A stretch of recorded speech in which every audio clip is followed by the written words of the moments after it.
Magandang araw mga mama diskarte. Ngayon ay gagawa tayo ng Ube Malagkit Turon. Pero bago ang lahat, kung kayo ay bago lang sa channel na ito, please click the subscribe button at i-click ang notification bell para maging updated kayo sa mga bago kong videos.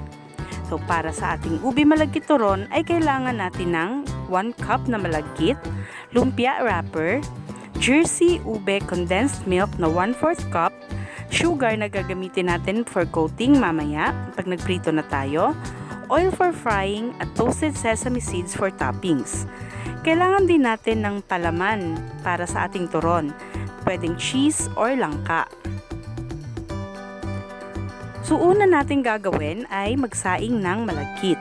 Kung gaano karami ang malagkit ay ganoon din karami ang tubig na isasabaw natin.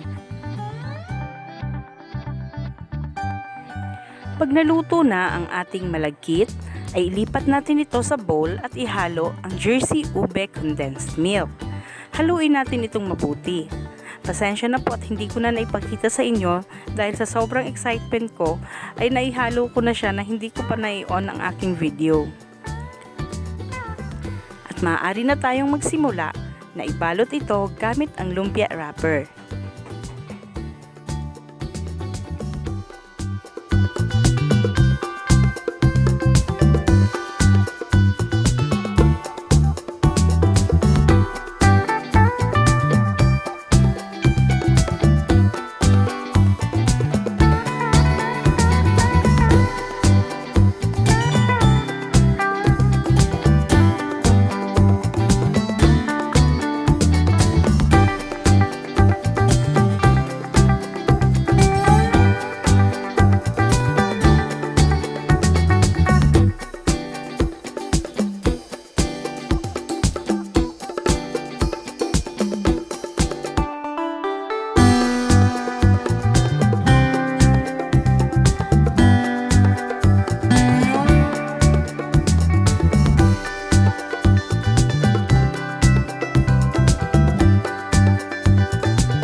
Pag mainit ng ating kawali ay ilagay natin ang mantika.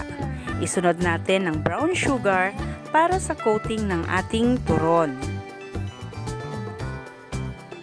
Pag nagsimula ng matunaw ang asukal, ay maaari na tayong magsimulang magprito ng ating ube malagkit turon.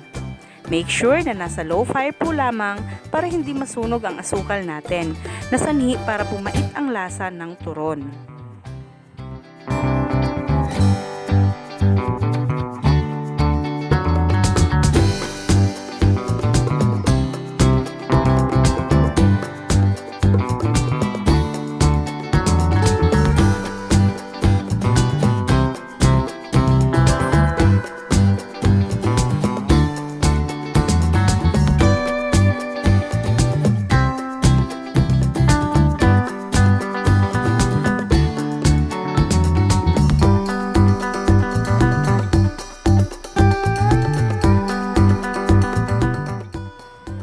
Para sa susunod na mga batch ay ganun din ang gagawin natin. Maglagay ulit tayo ng asukal sa mantika at saka natin iprito ang ating turon.